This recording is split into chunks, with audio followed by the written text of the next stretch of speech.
Bienvenue dans notre rubrique Aéronautique et Marine présentée par Catherine Loubet. Aujourd'hui, notre émission va se porter sur Roland-Garros aviateur. En effet, tout le monde connaît le stade Roland-Garros à Paris, avec ses célèbres tournois de tennis. Mais très souvent, il y a une confusion avec le nom de ce monsieur Roland-Garros. Beaucoup de personnes croient que finalement c'est un tennisman, alors que c'était un très célèbre aviateur. Et nous avons notre invité, monsieur Philippe Young, qui est un ingénieur en aéronautique et aérospatiale. Et nous sommes en direct. DFM Radio Anguin se trouve sur l'aérodrome de Cannes-Mandelieu. C'est pour ça que vous allez entendre beaucoup d'avions en arrière-plan. Et pour une émission sur Roland-Garros, on ne peut pas mieux faire. Bonjour monsieur Philippe Young. Bonjour. Alors effectivement, c'est peu connu, mais l'aérodrome de Cannes, l'aéroport de Cannes est le deuxième aéroport d'aviation générale en France après Le Bourget. Alors sinon, je suis donc effectivement un retraité de l'aérospatiale, pas seulement Cannes d'ailleurs, les Mureaux aussi. Et je suis également passionné par l'histoire de l'aviation et de l'astronautique depuis très longtemps, 1959 en fait. Et vous êtes aussi conférencier professionnel auprès des professionnels que du grand public. Oui, donc effectivement, je suis progressivement entré dans un système de conférences sur les sujets. Comme il se trouve que je couvre beaucoup de sujets, ça intéresse pas mal les associations. D'ailleurs, je pense même être une rareté avec, bizarrement, un autre Français dans le monde. On est tous les deux Français, à s'intéresser à la fois à l'aéronautique et à l'astronautique. En général, c'est l'un ou l'autre. Et alors, dans votre CV qui est bien complet, vous êtes cofondateur de la commission Histoire de la 3AF, qui veut dire Association Aéronautique et Astronautique de France. Oui, effectivement, on l'a recréé à deux en 1990 et j'en ai été le président jusqu'à l'année dernière. Et qui se trouve à l'Aéroclub de France. Donc effectivement, l'association est hébergée par l'Aéroclub de France, à Paris. La fameuse rue Galilée à Paris. 6 rue Galilée à Paris. Et aujourd'hui, vous continuez à être membre d'honneur auprès d'associations. Oui, alors effectivement, il y en a une qui me tient particulièrement à cœur, c'est la Fondation Saint-Exupéry en Russie. Quelle est-elle ? Oui, alors il y a tellement de vent à Cannes, j'ai repris ce que me disait M. Philippe Young. Il existe donc une fondation Saint-Exupéry en Russie qui se trouve à Moscou et qui perpétue la mémoire de Saint-Ex. En fait, il n'y a que 2 fondations Saint-Exupéry dans le monde, donc une en Russie. Plus une fondation dédiée à la jeunesse en France, la FASEJ, la Fondation Antoine de Saint-Exupéry pour la jeunesse. D'accord. Et pourquoi j'en fais partie ? Bien tout simplement parce que je fais partie de la fine équipe qui a fini par identifier l'avion d'Antoine. C'est une histoire très régionale d'ailleurs, puisqu'en fait, non, justement, c'était pas un P-38. Il fallait surtout pas trouver un P-38. Saint-Exupéry ne volait que sur des avions photo, donc F4A, F5A, F5B. Il fallait être très précis. Il s'agissait d'identifier des restes qui en fait étaient connus depuis une bonne vingtaine d'années à l'époque, mais personne n'avait réalisé. Ceux qui connaissaient ne savaient pas du tout quel type d'avion c'était. Et donc les historiens sur cette affaire étaient des Cannois. Donc celui qui a mis toute la recherche en forme, c'est Philippe Castellano, qui travaille à l'hôpital de Cannes. Et donc moi je suis intervenu au niveau de tout ce qui était identification, numéro constructeur Lockheed, etc.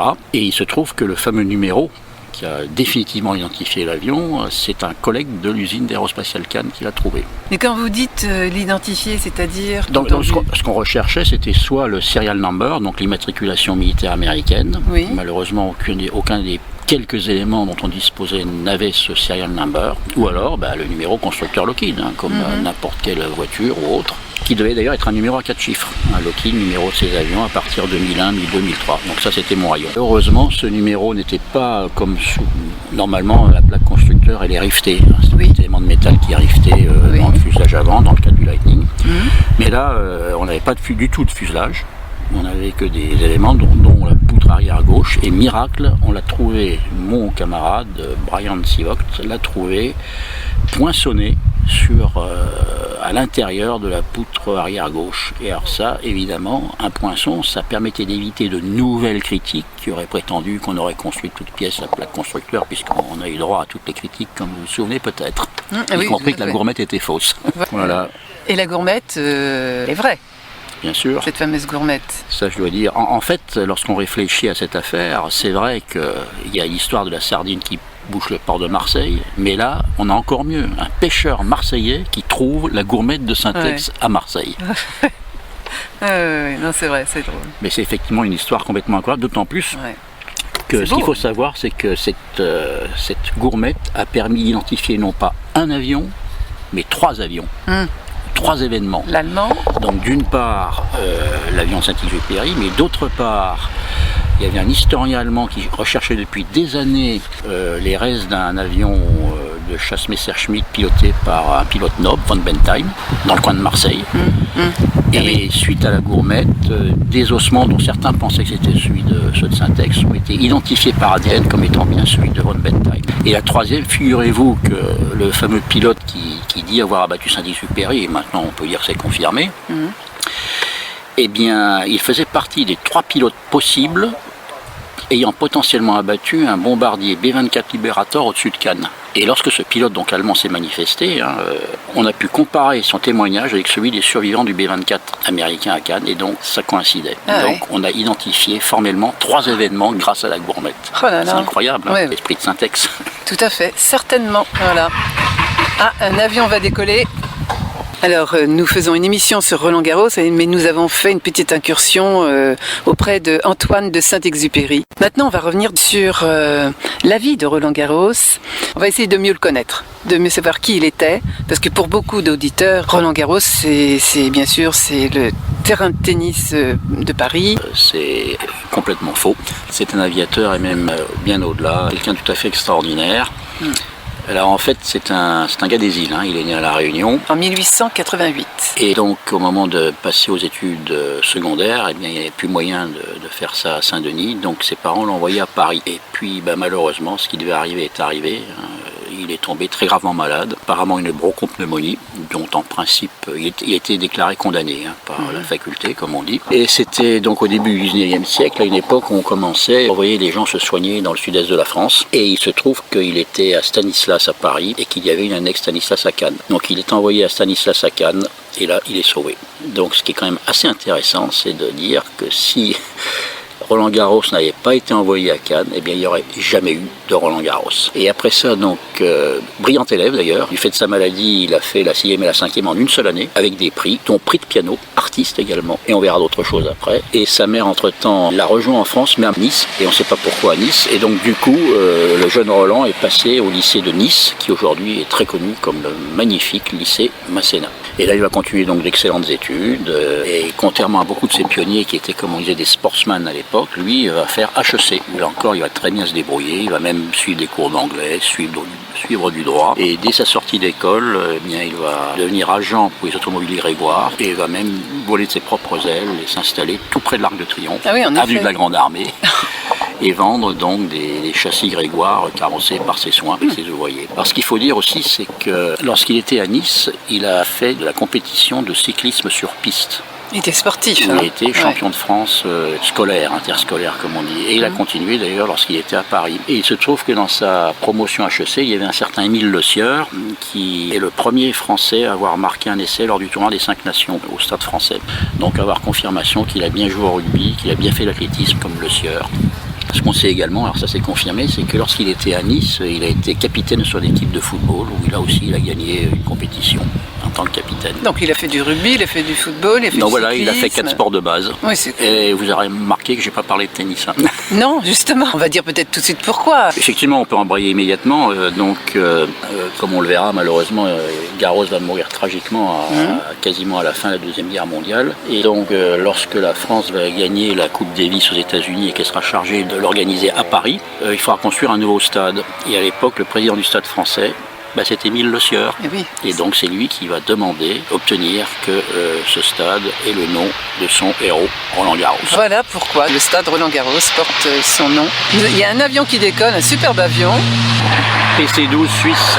Alors pour revenir sur sa passion, parce que finalement vers 1909, si je ne me trompe, il va assister à un meeting aérien vers Reims, c'est ça? Alors en fait, ce qui se passe effectivement, il est en congé en été chez un ami, près de Reims, et c'est d'ailleurs là qu'on a une photo de lui avec une raquette en main quand même, de tennis. Mais on voit tout de suite que c'est vraiment pas un bon joueur. Donc c'est à ce moment-là qu'a lieu le premier meeting international de l'histoire, sponsorisé par les marques de champagne, et il va assister à ce meeting, et ça va être le déclic, le déclenchement. Il décide qu'il fera de l'avion, qu'il sera pilote.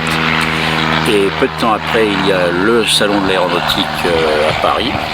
Je rappelle que le premier salon de l'aéronautique au monde, c'est dès 1908 à Paris. Au Grand Palais. Au Grand Palais à l'époque. Et donc en 1909, il y a le deuxième. Et là, il tombe. Alors, il est certes patron d'une petite société, mais il n'a quand même pas des milliers des cents. Et donc, il constate qu'il y a là un tout petit avion, très intéressant, pas très cher, 8000 francs pour l'époque. La demoiselle du pionnier brésilien Santos Dumont, qu'il va donc acheter. Un avion frêle, on va dire, c'est bois et toile. Oui, on peut dire que c'est un peu l'ancêtre de l'ULM, quoi. Oui, voilà. Bon, les avions à l'époque étaient relativement frêles, mais la demoiselle était vraiment petite. En plus, le pilote était assis très très bas, il avait les fesses très peu au-dessus de l'herbe. Juste un petit siège là, en osier, enfin je sais même pas, c'est ça. Alors ce qui est intéressant, c'est qu'il n'y a pas beaucoup d'écoles à l'époque, donc en fait il va apprendre quasiment tout seul, il commence à faire des essais de roulage, et lors de ces essais de roulage, il y a un autre avion qui arrive sur le côté et qui le percute, avec au pilote le fils Clément, constructeur d'automobile, puis le dirigeable Clément Bayard. Oui. Et donc, comme c'est la faute du fils, le père va évidemment, et qui fabriquait des demoiselles aussi, donc il va redonner une demoiselle à Garros. Il a pu récupérer le moteur de la première. Et donc, le jeune pilote va commencer à participer aux meetings, parce qu'en fait, suite à la traversée de la Manche, on assiste à une explosion des meetings aériens. Alors ça, il faut se remettre dans le contexte de l'époque, c'est vraiment complètement incroyable. Ah oui, alors donc la traversée de la Manche, des dizaines, des centaines de milliers de personnes qui viennent assister à ces meetings. Toutes les villes dans le monde se battent pour avoir des meetings. Donc des avions, donc des pilotes. Oui, bien sûr. Des pilotes, il n'y en a pas assez. Et voilà comment mon Roland Garros, qui n'a aucun brevet, va se retrouver au meeting de Cholet. Et en fait va, pendant le meeting de Cholet, passer son brevet décerné par Aéroclub de France. Donc avec quelques heures de vol uniquement. Donc finalement, Roland Garros passe son brevet de pilote en juillet 1910. Oui, donc effectivement, juillet 1910 à Cholet. Et ensuite, bien sûr, il va participer à de nombreux meetings, puisqu'il y a un déficit de pilotes. Et lors d'un de ces meetings, d'ailleurs, il va se révéler tout de suite très intrépide et bon pilote, parce qu'en fait, le problème, c'est que souvent, lors de ces meetings, la météo n'est pas bonne, et donc les pilotes ne veulent pas voler. Et là, il va quand même se mettre en l'air. Et il va se retrouver dans une violente bourrasque qui va le mettre sur le dos. Et comme chacun sait, tout s'est bien passé, il s'est remis d'équerre. Donc à ma connaissance, c'est peut-être le premier pilote au monde à se retrouver en vol d'eau complètement involontairement et donc à s'en sortir. D'accord. Alors 1910, c'est également une année importante parce qu'à la fin de l'année, il va tout simplement partir voler à New York. Alors qu'il n'a que quelques heures de vol, littéralement, quoi. Les exhibitions sont courtes à l'époque. Et lorsqu'on voit les noms des grands pilotes à côté desquels il se retrouve, comme Latham par exemple, et tout ceci à l'instigation d'ailleurs d'un certain Art Auberg, qui était en fait l'agent des frères Wright. C'est lui qui a organisé la venue de pilotes français aux États-Unis, parce que à l'époque, la France est la mère de l'aviation, à part les 2 ou 3 années où les frères Wright ont été en tête, tout le reste, c'est la France qui a tout fait, quoi. Et donc il y a des pilotes américains à New York, mais aussi tout un paquet de pilotes français. Et du coup, il est remarqué par un certain Moisan, on ne sait pas trop d'où il est originaire, entre les États-Unis, le Canada, etc. Un homme d'affaires, non Non, un pilote également. Un pilote. John Moisan et son frère. Il décide d'organiser tout simplement l'équivalent aérien d'un cirque, le cirque Moisan. En fait, ça s'appelait Moisan International Aviators. Et il va embaucher 3 pilotes français, Garros, Barrier, Simon, un pilote suisse, Aude-Mars, très bon copain de Garros, et puis il y avait également quand même un pilote américain qui s'est révélé être un escroc par la suite. Il était en train de voler un avion élément par élément. Et donc, le principe, c'était qu'il y avait exhibition dans une ville, on remballait tout, on se transportait en train dans la ville suivante. Donc il n'y avait pas de voyage aérien, c'était sur place. Donc vraiment comme des cirques, avec d'ailleurs d'énormes tentes. Et ils vont partir de New York et ils vont faire tout le tour des États-Unis, ils vont même aller au Mexique et à Cuba. Ah oui, en effet. Fin 10, début 11, c'est tout à fait extraordinaire. Très peu de gens réalisent ça. Et donc là, Garros va s'aguerrir, il va apprendre à voler par tous les temps, voler à la boussole, dans le brouillard. Et c'est comme ça qu'il va se former. Donc un très bon aviateur, sur différents avions. Oui, ce qu'on peut dire, c'est qu'au début de ce grand tour, à Pittsburgh, ils ont survolé le président des États-Unis, par exemple, avec leurs avions. Oui, donc il y a eu un drame d'ailleurs le 31 décembre 1910, puisque Moisan s'est tué en tentant de battre un record de durée sur Blériot-11, mais malgré tout, the show must go on. Et donc en février 1911 arrive un événement extrêmement important lorsqu'il se retrouve en exhibition à El Paso, nos 3 Français, donc Barrier, Simon et Garros, décollent, survolent la frontière mexicaine et observent les insurgés mexicains, pleine révolution.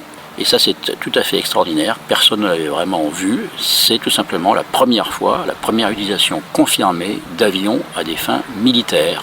Et comme toujours en matière de début, l'observation d'abord. Et oui.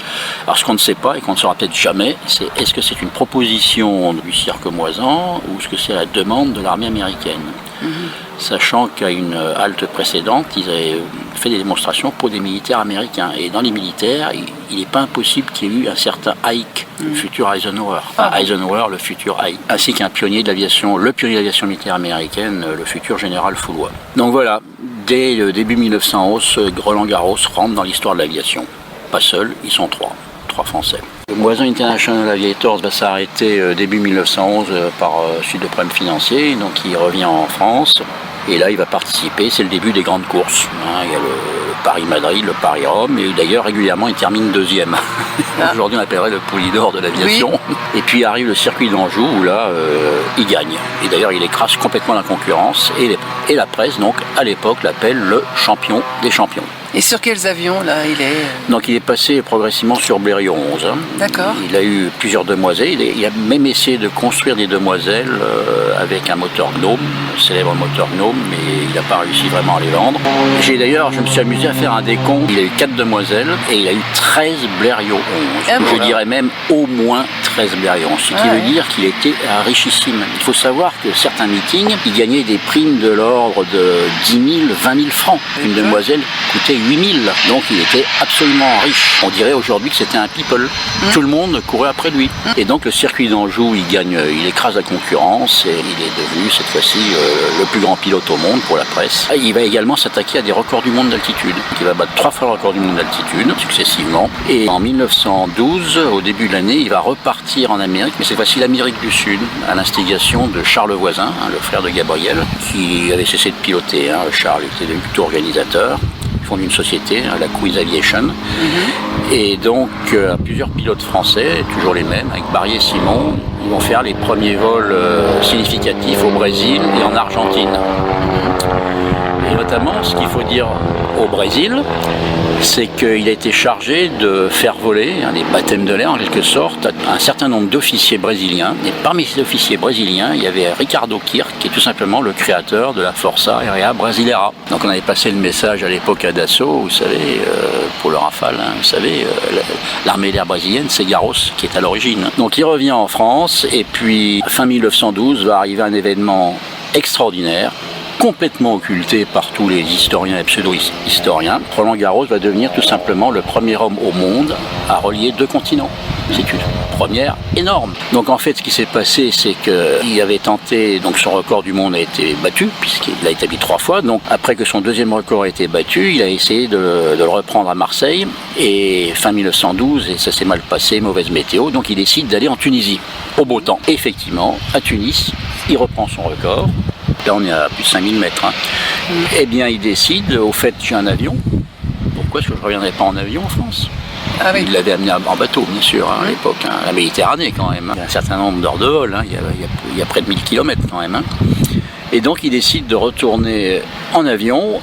Il décolle du Tunis et il se pose en Sicile. Donc, pour la première fois, 2 continents sont reliés. En l'occurrence l'Afrique et l'Europe. Et il va continuer, bien sûr, donc après l'Italie proprement dit, donc Naples, Rome. Naples, il est peut-être le premier à survoler un volcan, le Vésuve. Et à Rome, il a un accueil triomphal. Il est presque plus connu en Italie qu'en France à l'époque. Donc voilà, pour la 2e fois, il rentre dans l'histoire et cette fois-ci, il est seul. Et c'est bien entendu ce qui va lui donner l'idée, l'année d'après, en 1913, de cette fois-ci faire la traversée, mais d'un seul coup, Il va décoller de Fréjus pour aller se poser. Alors il avait prévu Bizerte, Tunis même. C'était en plus une tentative privée et secrète. Pourquoi ? Il n'avait parlé à personne. Il avait prévu 2 avions, mais comme il était très connu, qui était copain au plus haut niveau, le ministre des Armées était au courant, on disait à l'époque le ministre de l'Armée, était au courant, de la Marine en l'occurrence, et il était en congé à Saint-Raphaël, donc tout près de Fréjus. Donc il apprend quand même la chose, et donc il décrète tout de suite, il donne l'ordre à la flotte française qui se trouve à Bizerte de remonter vers le nord, tranquillement, vers direction Fréjus au cas où. Donc il décolle très très tôt le matin et au bout d'une heure de vol, explosion. Donc il avait prévu une directe, il passait bien au large de la Corse. Explosion, et de la Sardaigne. Donc il a un problème moteur grave, il y a un grand boom, mais le moteur continue à tourner. Alors ce moteur, c'est justement le Gnome rotatif, le Rototo. Aujourd'hui, on dirait que c'est un moteur très robuste. Donc malgré la casse, il ne sait pas ce qui a cassé. Ça continue à tourner. Donc il se rapproche quand même de la Corse, au cas où. Le moteur continue toujours de fonctionner. Il survole la Sardaigne. Le moteur continue toujours de fonctionner. Et puis au bout de 7 heures de vol, donc environ 1 heure avant l'arrivée, deuxième grand boom. Donc ça y est, c'est fini. Il est au-dessus de l'eau là. Il est au-dessus de l'eau, bien sûr. Et donc, tout d'un coup, il voit la flotte, les bateaux français. Donc, il coupe, il descend pour amérir. Et sur sa lancée, alors ça, personne ne l'a vu. Personne n'a analysé sérieusement ce vol. C'est quand même, il fallait le faire. Et donc, en fait, sur sa lancée, tout d'un coup, il distingue les côtes tunisiennes au loin. Il remet en route et le moteur repart. Incroyable comme histoire. Quelle chance. Mais il s'aperçoit qu'il a consommé plus d'essence que prévu et donc il ne peut plus se poser à Tunis ou Bizerte et donc il se pose en l'occurrence à Protteville, tout près de la côte. Mais c'est Monsieur Garros. Dans les heures qui suivent, il est déjà réparé par les militaires français situés dans le camp Montmoin. Donc il redécolle de Protteville pour aller à Bizerte et ensuite il terminera à Tunis. Donc ça, c'était en septembre 1913. Alors ce qu'il faut savoir, c'est que donc ce vol est quand même exceptionnel. Il est bizarrement occulté par tout le monde. Lorsqu'on parle des grandes traversées, on parle de la Manche, oui, 1909. Juillet 1909, par Louis Berriot. On parle de Lindbergh en 1927, et puis on ne parle pas de Garros. Alors qu'en fait, c'est exactement le point intermédiaire, 8 heures de vol. On en parle un peu, si, quand même, mais... Ah non, je suis désolé, il n'est jamais mis en même temps que Blériot et Lindbergh. Il est toujours occulté, ce qui est complètement inadmissible parce que c'est absolument un continuum. Et en plus, lorsqu'on regarde la traversée de Blériot, aucun problème technique, la traversée de Lindbergh, aucun problème technique. Garros, lui, il a eu 2 problèmes techniques majeurs. Bon, après, il a découvert que c'était en fait un ressort qui avait cassé, un culbuteur qui avait cassé. Et malgré ça, le moteur tournait. Donc c'est vraiment... absolument inadmissible d'occulter cette traversée au nombre de titres historiques. Traversée donc de la Méditerranée par Roland Garros en septembre 1913, à bord d'un Morane. Alors effectivement, comme c'était également un fin technicien, il avait détecté que finalement le Blériot était dépassé. Et il y avait de nouveaux constructeurs qui arrivaient, il y avait notamment Nieuport. D'ailleurs, pour l'anecdote, lorsqu'il était en Argentine, il s'est fait livrer un Nieuport. Et richissime qu'il était, finalement il l'a laissé sur place pour ne pas le remporter, il l'a donné sur place. Et quand il revient en France, alors là il va passer un accord fantastique avec Morane Saunier, qui est également un autre très brillant constructeur, qui fait qu'il devient pilote d'essai chez Morane Saunier et qu'en plus, tenez-vous bien, il touche un pourcentage sur chaque avion Morane Saunier vendu, à condition qu'il fasse 2 grandes performances, d'où ses records d'altitude. Oui, d'accord. Oui. Donc il était richissime. Oui, c'est vrai. On l'appelle finalement le Morane H. Oui, et en fait, il y avait deux avions sortis à peu près en même temps, le G qui était biplace et le H qui était monoplace. Voilà, d'accord. Est-ce qu'on peut le décrire pour nos auditeurs un peu physiquement, Roland Garros, un homme brun?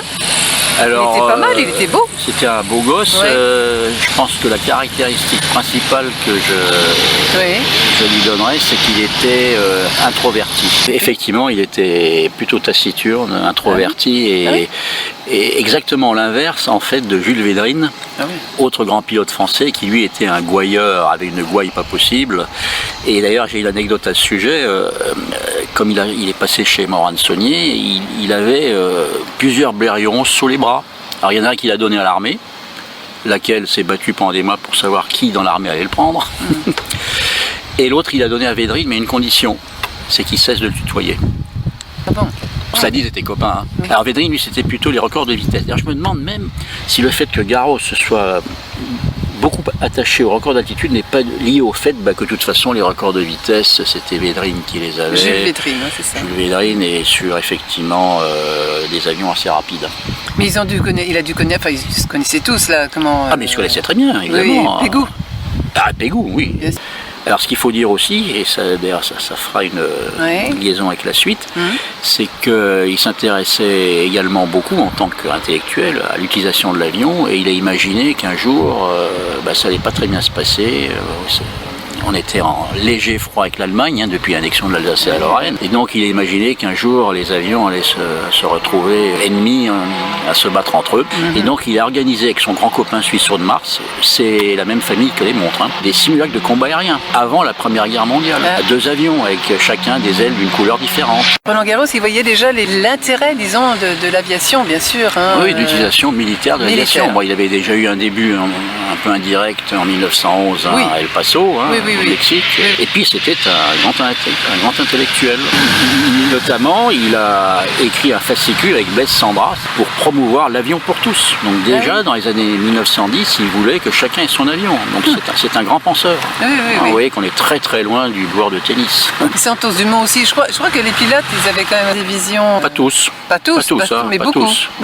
Quelques-uns. Non, la vision, il y a... Surtout dans les pionniers, c'est ça que je veux dire, pardon. Oui, lorsqu'on regarde le futur, ça réduit le nombre des grands pionniers quand même. Oui, lorsqu'on regarde ceux qui pensaient à la suite. Voilà. Bon, Adair, par exemple, lui, était un grand penseur aussi. Bien sûr. Une très grande vision, notamment de l'aviation militaire. C'est lui... D'ailleurs, c'est son ouvrage, l'aviation militaire. Donc nous sommes en 1913, Roland Garros vient de passer la Méditerranée. Donc on arrive à encore, malheureusement, un truc absolument énorme que moi-même j'ai mis de nombreuses années à appréhender, qui est un exploit absolument incroyable en 1914.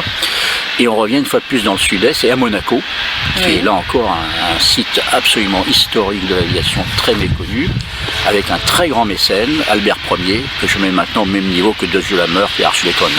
Donc Albert Ier finançait des courses de voile, de voiliers, puis des courses de canots automobiles. Et lorsque vous regardez la liste des canots automobiles, c'est incroyable. Vous avez là tous les futurs constructeurs d'avions et de moteurs d'avions du monde entier. Anglais compris, et français. Jacques Schneider. Et donc, il y avait un certain rallye de Monte-Carlo pour les voitures.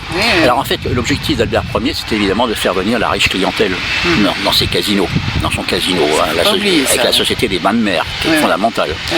Et donc, il décide d'organiser un équivalent aérien du Monte-Carlo, lequel d'ailleurs a été gagné, je le rappelle, par un pionnier de l'aviation, Rougier, à bord d'une Turca Mairie, même famille qu'André Turca. Et donc, ça s'appelle le premier rallye aérien de Monaco. Et c'est absolument l'équivalent. Alors, on a eu du mal à comprendre, mais finalement, il n'y a rien de tel qu'une bonne carte pour comprendre. Donc, les pilotes venaient de tous les coins de l'Europe. Ils pouvaient partir des villes pré-sélectionnées, comme Madrid, comme Berlin, comme Paris, comme Rome. Et tous devaient se concentrer, pour ceux qui venaient de l'Est, à Gênes, et pour ceux qui venaient de l'Ouest, à Marseille.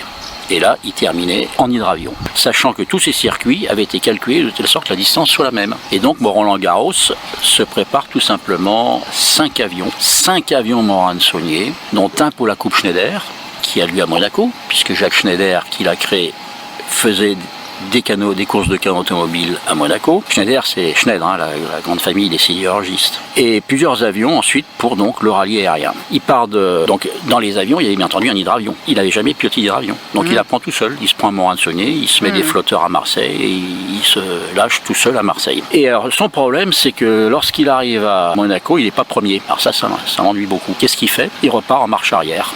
En avion, en hydravion, jusqu'à Marseille, puis en avion. Et alors, une fois il est parti de Paris, une fois il est parti de Bruxelles. Donc la deuxième fois, il part d'une autre ville et il revient, il refait le circuit aller. Ce qui veut dire qu'il a fait 3 fois le rallye aérien de Monaco. Vous imaginez Sébastien Loeb qui n'est pas content de son circuit, il retourne en marche arrière et il revient. C'est un exploit sportif inimaginable. Vous imaginez le nombre d'heures de vol qu'il a passé et là il gagne. Il est effectivement le plus rapide. Alors, il y a un deuxième pilote qui a essayé lui aussi qui n'était pas content de son classement, qui a réessayé un deuxième truc et en fait il s'est planté très rapidement. Alors le résultat est donc absolument faramineux, donc il est premier, mais il récolte 5 coupes. Il est tenace. Il gagne tout, quoi. Il a tout gagné, y compris le prix de sa copine Anastasia de Mecklenburg-Schwerin, la famille du Kronprinz. D'accord. Dont il était ami, People, je rappelle, et comme elle avait une villa à Aise. Voilà, donc les trucs absolument extraordinaires que Garros a fait avant la Première Guerre mondiale, et c'est pas terminé. Et c'est pas terminé.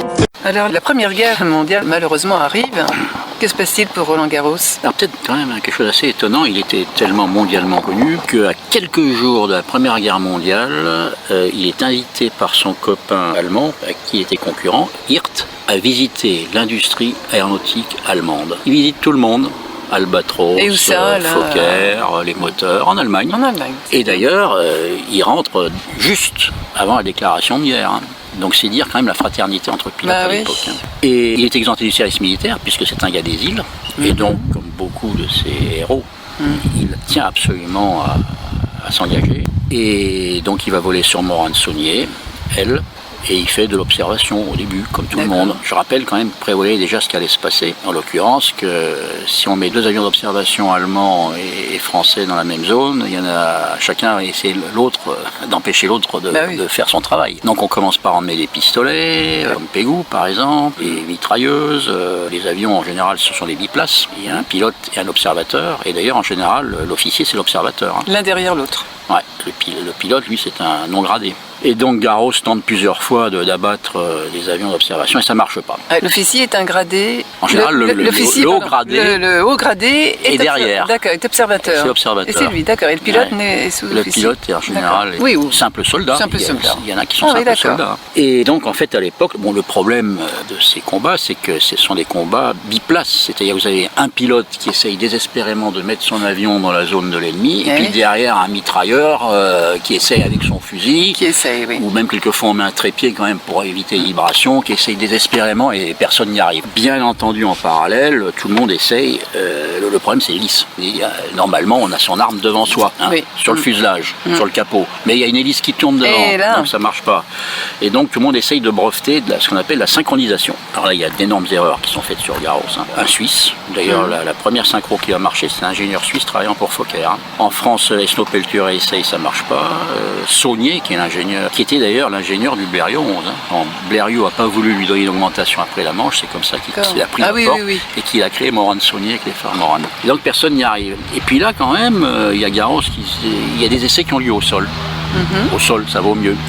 Il y a des gens qui se disent, qu'est-ce qui se passe si on tire quand le moteur tourne? Et donc Garros fait des essais et on s'aperçoit qu'en fait il n'y a que 10% des balles qui touchent l'hélice. Alors du coup, vu les problèmes de synchronisation, Garros se dit, mais au fait, si tout simplement on ne mettait pas des déflecteurs de balles sur les 2 pales de l'hélice. Il fait des essais, catastrophe. C'est pas l'hélice qui casse, c'est tout le moteur qui se détache de l'avion et qui se casse. Bon, c'était au sol, hein, heureusement. Donc, bizarrement, ils augmentent le calibre de la balle de 7 mm à 8 mm et là, ça marche. Ce qui montre bien que c'était un problème de résonance et non pas un problème de masse. Il y a un problème de fréquence. En changeant la fréquence, en prenant une balle plus grosse. Et donc, le 1er février 1915, Roland Garros emmène au front, à Saint-Paul, près de Dunkerque, le premier avion de chasse de l'histoire. Personne ne le dit. Et là, je le dis et je le redis. À bord de quel avion? Alors, c'est un Morane-Saunier, qui s'appelait LH. H peut-être pour la mitrailleuse Hotchkiss, mais c'est pas confirmé. Et 2 mois après exactement, ce qui devait arriver arrive. Le 1er avril 1915, le premier pilote de chasse de l'histoire, Roland Garros, seul à bord, abat pour la première fois, seul à bord, un avion ennemi. Avec son Morane-Saunier LH, en l'occurrence, un Albatros allemand. Donc, en fait, le tir à travers l'hélice... C'est un progrès. Avant, on avait des avions d'observation qu'on tentait d'utiliser pour faire d'autres choses. Le chasseur numéro 1 de l'histoire est le Morane-Saunier LH. 1er février à 1er avril 1915. Et très rapidement, il enchaîne les victoires, bien entendu. Hein. 8 avril, la 2e, je crois, 15 avril, la 3e. Et malheureusement, pendant son vol, le moteur cale. Apparemment, lors d'une ressource, après avoir bombardé une voie ferrée en Belgique, hein, à Hulst, près de Courtrai, et il est capturé. Et il va passer pratiquement toute la guerre en prison. Il va passer son temps à s'évader, tenter de s'évader, il va creuser des tunnels, il va même y avoir un projet d'évasion par un avion piloté par Jules Védrine. Et donc chaque fois il est mis dans un cachot plus serré. Et à la fin, il se retrouve avec Anselme Marshall, celui qui a bombardé le premier bombardement de Berlin dans la Première Guerre mondiale, qui parle couramment l'allemand. Ils se déguisent en officiers allemands, tous les deux, et ils sortent par la porte en engueulant les sentinelles. C'est une superbe histoire. Hein. Rocambolesque. Oui. Et donc Clémenceau, c'est Garros, hein, People, hein, je rappelle. Donc Clémenceau lui dit, bon allez maintenant, je vous offre un bureau, vous êtes tranquille. Eh bien non, il retourne au front. Or, 4 années se sont écoulées. Donc il y a eu 3 générations successives d'avions de chasse. Le Morane-Saunier LH, c'était, 130 à l'heure. Là, on est au SPAD 13, l'avion le plus rapide d'ailleurs, 300 km à l'heure en piqué. Ça n'a plus rien à voir. Et donc, il repasse en école, il passe tous les brevets, y compris avec son ancien camarade Simon, qui était devenu patron dans une école. Il repart au combat et il abat un 4e avion, et pas n'importe lequel, le meilleur avion de chasse allemand, le Fokker D7. Alors que sa vue a baissé suite à ces 3 années de cachot. Donc, c'est vraiment un extraordinaire pilote. Parce que lorsqu'on réfléchit, on peut se dire... Pilote, finalement, ces 3 premières victoires étaient faciles, parce qu'on imagine allemand. Pour arriver là, un avion avec un mec seul à bord, il se méfie pas, boum, abattu. Mais la 4e victoire, et après ce que je viens de raconter, elle est fantastique. Et puis le drame, c'est alors là aussi d'énormes erreurs. Un paquet d'incompétents vous raconte qu'il a été abattu, il n'a jamais été abattu. Je me demande même s'il n'a jamais été touché, ne serait-ce que touché. Donc peut-être qu'en Belgique, il y a une balle au sol qui a touché son moteur, mais c'est même pas confirmé. Et donc, il revient d'un combat aérien. Donc là, on est en octobre 1918. Il est revenu au front en 18. Et puis, on ne le retrouve plus. En octobre 1918, il disparaît. Il disparaît. Finalement, on retrouve ses débris au sol, dans le coin de Reims, en fait. Et donc, l'avion s'est désintégré. Qu'est-ce qui s'est passé? On s'est longtemps posé la question. Qu'est-ce qui s'est passé? Est-ce que suite au combat, l'avion a été endommagé? Les restes ont été récupérés. J'ai jamais vu quelqu'un qui ait dit qu'il y a eu des impacts de balles sur cet avion. Ils ont été stockés. Alors, le fuselage avant, c'est clair, il est au musée de l'air. L'avion, donc un SPAD 13, mais en plus le meilleur avion de chasse allié à l'époque, c'était le meilleur avion de chasse. Et en fait, le meilleur avion allemand c'était le Fokker D7, et ce sont 2 philosophies complètement différentes. Le SPAD 13 c'était la vitesse, le piqué, et c'est ce qui a permis justement à Fonck, l'as des as alliés, qui était un fantastique chasseur au sol. Il piquait à mort, il avait quelques secondes, 1 ou 2 secondes pour tirer, et il mettait la balle, et voilà. Alors que le Fokker D7 c'était la philosophie exactement inverse, c'était une aile très épaisse, donc extrêmement agile, tournoyant, voilà. Et donc, finalement, la solution nous a été donnée par le petit cousin, je pense, donc Jean-Pierre Lefebvre-Garros, qui est le biographe de Roland. Malheureusement, il est décédé depuis peu. Et un jour, il nous a dit dans une réunion, j'avais organisé une année mondiale Roland-Garros en 2013 pour commémorer tout ça. Donc, on se réunissait régulièrement avec le patronage de François Hollande. Et dans une réunion, Jean-Pierre dit, mais on voit bien que le calibre des 2 mitrailleuses de son SPAD 13 mortel n'est pas le même. Alors ça m'a frappé, et la fois suivante où je suis allé au musée de l'air, j'ai tenté de mesurer d'abord le calibre, puis finalement comme j'y arrivais pas trop, j'ai mis le petit doigt dans une mitrailleuse, j'ai pas pu le mettre dans la deuxième. Donc les calibres n'étaient pas les mêmes. Donc, alors ce que Jean-Pierre dit, c'est que suite à la diminution de sa vue, après sa captivité, Garros avait fait des essais avec son mécanicien pour tenter de compenser ça, et donc dû monter une mitrailleuse avec un calibre supérieur, peut-être parce qu'il n'avait qu'une sous la main. Et donc on peut imaginer, pour moi aujourd'hui, le scénario le plus probable, c'est que la structure avait été affaiblie en quelque sorte lors d'un combat aérien, et tout ceci a malheureusement été définitivement aggravé par des vibrations importantes du haut de calibres différents. Donc aurait fait exploser le moteur. Et donc l'avion s'est désintégré en vol suite à ça. Mais qui a trouvé? Alors en fait il a été enterré sur place, je crois par les Allemands, une tombe provisoire, et maintenant il est enterré effectivement à Vouziers, donc près de Reims, non loin de l'endroit où il est tombé. Et là, il y a une association très dynamique, l'Argat, qui s'occupe de préserver la mémoire de Garros. Et là, je leur ai demandé de faire le même travail que nos amis belges ont fait à Ulst. Ils ont fait un travail incroyable pour l'année mondiale Roland-Garros. En fait, le but de l'année mondiale, c'était de susciter dans toutes les villes où Garros était passé des recherches locales. Et en Belgique, le résultat était fantastique. Ils ont tout retrouvé. Ils ont retrouvé le champ où il s'est vaché, après sa panne de moteur. Ils ont retrouvé la maison où il a été d'abord arrêté, la gare où il a été ensuite envoyé en Allemagne. Ils ont retrouvé la famille qui était propriétaire de la maison où il a d'abord été interrogé, et ils ont reconstitué la capture de Garros avec des personnages en costume d'époque. Ils ont reconstitué la trajectoire de l'avion, l'endroit exact où il s'est posé, et moi je demande maintenant à Vouziers de faire la même chose. Essayer de voir d'où il venait, pour essayer peut-être de trouver, éventuellement de comprendre un peu mieux ce qui s'est passé. Et donc, après ça a dû quand même faire un vide. L'aéronautique. Effectivement, ça a été un drame, mais effectivement la conclusion, lorsque l'on voit tout ce que Jean-Pierre Lefebvre-Garros a découvert et tous les compléments qu'avec notre comité de programme Garros on a pu mettre en évidence, mes propres analyses du contexte mondial, on s'aperçoit que finalement, je ne vois pas de pilote qui soit plus extraordinaire que Garros dans l'histoire de l'aviation. Parce que Lindbergh, ça a été la traversée de l'Atlantique. On peut rajouter le fait qu'il était conseiller particulier de la Paname. C'est lui qui est à l'origine de la commande du Mystère 20 aux États-Unis par la Paname. Mais voilà, c'est tout. Blériot, à part le Blériot 11, qui effectivement est un avion mythique. C'est le premier avion construit en grande série dans l'histoire. Tous ces gens, ils ont en général un grand exploit à leur actif, voire deux. Mais Garros, il y en a 3 ou 4. Et en plus, c'est la fantastique découverte il y a quelques années de ces mémoires que personne n'avait jamais vraiment lues, qui ont été rééditées justement par un patron d'édition qui est un HEC lui-même. Et c'est incroyable. Tous ceux qui lisent le livre, ils s'arrêtent. Dès les premières pages, ils vont jusqu'au bout, quoi. C'est un très très grand écrivain, donc c'est un poète. Hein. Qu'est-ce qu'il a? Il écrit très bien. Oui. Il écrit très bien.